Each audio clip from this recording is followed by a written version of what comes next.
How many of you are familiar with Jackass? Not me, the show. Johnny Knoxville, Steve-O, Party Boy, those guys. Okay. So Steve-O, who has made quite a recovery. If you remember Steve-O from Steve-O days, you would not believe Steve-O now. Okay? Completely different dude. It's unbelievable. But you also may remember Mark McGrath. Okay? This is a very short clip from a podcast that they did. It's 3 minutes and 54 seconds. It's Mark McGrath's brilliant theory on why we're so nostalgic for the 90s. I think this has potential to be interesting. Yes, and I do mean in a good way. Yes, Steve-O has made quite a rebound from the disaster of a life that he had. So check it out. And yes, Mark McGrath is Sugar Ray. There you go. Thank you. I think the 90s too, Steve-O in particular, it's the last decade that we all shared entertainment together. Now, when I say that, meaning like new videos came out on Friday. We all saw it at the same time. Records came out on Tuesday. We watched Seinfeld on 9 o'clock on Thursdays on NBC at the same time. It was the last time we all shared water cooler talk. That's really, really interesting of a point. Yeah, that's it really what I thought. Before the media became so fragmented. Right. So... Social media, Napster came in and like, right. When's the last time you bought a record? Let me share this. You buy a record, it goes into whatever it goes into. There's no tangible quality to it. That wasn't the case in the 90s, And you held something in your hands, you looked at it, and we all looked at the same time. You listened to it, you call your friends, here's track 3. And so the excitement of going to a record store, buying the record. I worked in a record store. Yeah, dude. On the cash register in 1996, and I remember just all day long the Sublime self-titled album and Tool Enema. There was just neck and neck for number one in the record, and setting up the POPs, the point of purchase where everybody looks at with those the merchandise items. So, it's a really good point that lends itself to nostalgia in such a massive way. Yeah, so I was thinking about why has the 90s come back so hardcore? I'm talking the fashion, all that, and people just have a real soft spot because we all went to the movies and saw it on Friday night together. Yeah. We don't do that anymore, bro. We just don't do that anymore. I'm not saying it's better. I'm just saying it's different. And I think that's the real heart and soul of the decade of the 90s, which will have been the last decade to have done that. Napster came in and said, thank you, we'll take that for free, right? And now Hollywood is imploding. Man, you remember The Tonight Show, NBC lot? I pulled up there the other day to go to Extra, okay? It is a ghost town. There's this big, beautiful NBC studios that used to be, remember entering it with your little visitor's pass? Like, oh my God, this place is so amazing. The commissary, it's a ghost town. It's only Extra and Days of Our Lives in this gigantic space. And so, it's kind of amazing that they still have Days of Our Lives. Right? Well, yeah. That's a cockroach of all soap operas. It ain't going anywhere. But it truly let me know. And I think social media has proven that celebrities are not as interesting or talented as people thought they were. Because when people watch, hi, I've got a worm farm and I got 9 million followers on TikTok. Just like the people are interesting. People are interesting and fascinating. So the veil, the thin veil, the fragile veil of celebrity is completely being crushed. You know what I mean? Which I think it's good. The good news is everybody can do it. It's also the bad news. It's amazing, man. And Sugar Ray's still going strong. Oh, yeah, dude. I mean, look, I am so grateful, as I've said a million times on this podcast. And again, thank you for having me, Steve. It's an absolute pleasure. I am so grateful for the songs that we have. When people come up to me and tell me what the songs mean to them, I'm going to get emotional again. God, man, stop crying, big pussy. No, it just happened the other day. That someone told me that, my mom's no longer here and we used to always sing every morning and I have such great memories and thank you. The guy was like on his knees thanking you for that memory. And I have those songs with my mom who's no longer here. The fact that I could give that joy that these incredible bands have given me, it's beyond me. So I look at myself as the steward of these memories people have. And nostalgia is the most beautiful word in the world to me. I know a lot of bands don't like it, and that's on you, man. But if you look it up in the dictionary, all it is are these wonderful adjectives. Time I wish I could go back to. Wonderful. warm, fuzzy. Like, how could that not be great? So you can call me nostalgic all day long, and I will ride with it all day long. I love hearing the stories, and I'm super grateful. So Sugar Ray will always be the home base, my brother, always. Interesting, right? Oh, man, that is so interesting. The people are interesting thing is so true. One of my favorite YouTube channels is a guy from Scotland who trims cow hooves for a living. He's super passionate, and I know about corium and white lines now. Yeah. Wow. Oh, and who was it up there that said it's part of the reason shows like The Traitors have blown up, because it's shared viewing and discussion, and people do want that.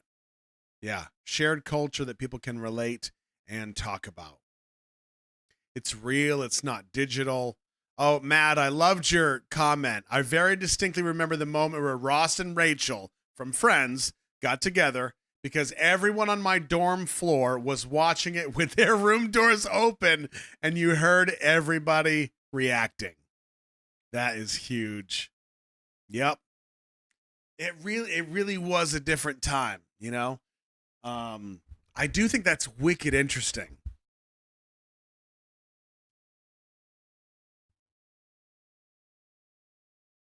And me, I'm guilty of being one of those people that I want to binge shows. I don't want to watch a show now and then have to wait a week for the next episode. I hate that. I have no patience whatsoever. I want what I want now, which is really the problem. That's the problem with the culture that we live in, and I'm fully aware of that. Part of me wants access to every single song ever made. But part of me also knows that's kind of the problem. Let me quote some science for you while I now have a gallon of whiskey inside me. People with fewer choices are happier. Science supports that.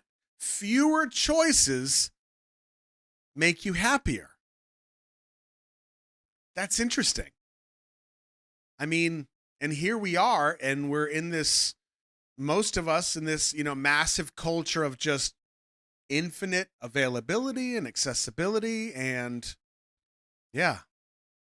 And yeah, Jules is right. This is kind of one of the reasons that we do these streams, because we're watching things together. We can discuss things together in real time. And I never really thought of it that way, but that is absolutely one of the reasons that I love doing this. And it's one of the reasons that, I do things that, it's probably not going to get a ton of viewers, but it's more fun to do with people, even if it's only 10 people that want to do it, than doing it by yourself.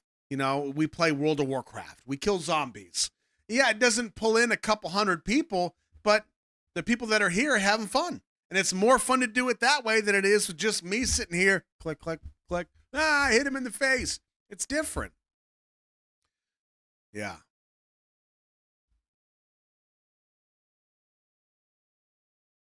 And really, when Mark was talking about, the impact that he knows his music has on people and how people will tell him what his music and his, stuff, his art has done for them. I'm very grateful to say that I have had a tiny bit of that.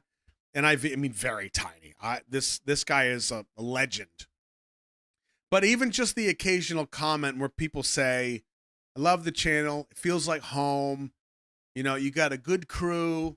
That makes me happy, because I know what it feels like to be on the other end, where perfect example, if I ever had the chance to meet like Dave Matthews, or even the lead singer of Blessed Union of Souls, or Adam Duritz from Counting Crows, or Ed Kowalczyk from Live, I would want to let them know just for 5 seconds, your music set the footprints of my life.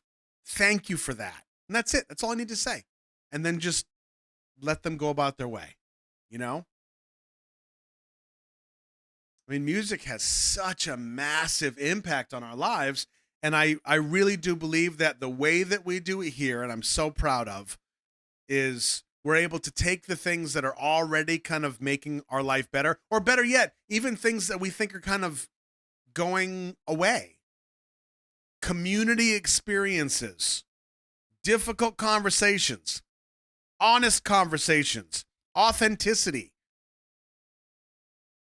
disagreements, awkward moments, cookies and whiskey, pizza talk, all these things that maybe sometimes it feels like they're going away. Well, I don't want them to go away. So I'm going to do my damnedest to make sure that there's a little tiny corner of the internet where I can go and that can still be a thing.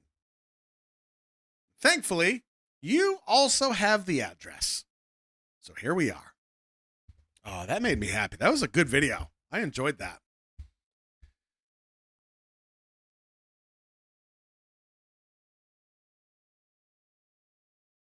Matter of fact, somebody today at work was saying, and I don't remember how we got there. They said, my son, who's, I guess, 20, he got his car and he loves the 90s. He's infatuated with the 90s.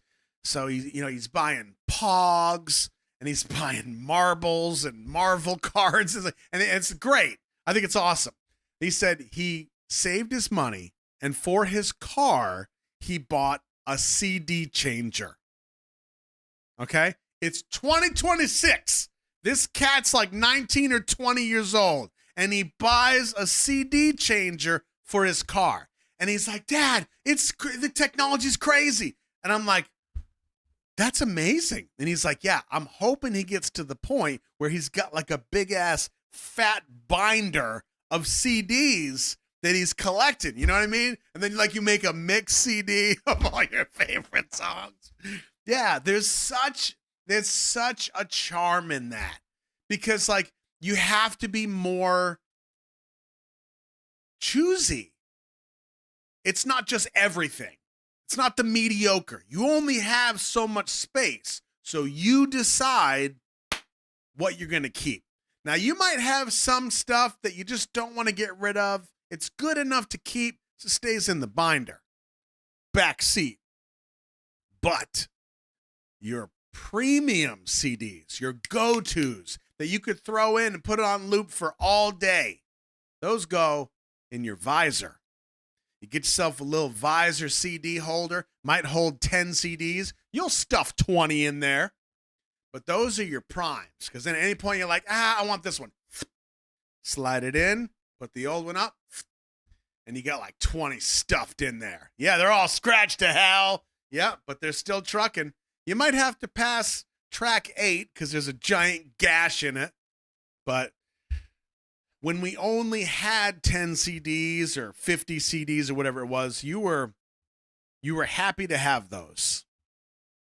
It was awesome. Yep.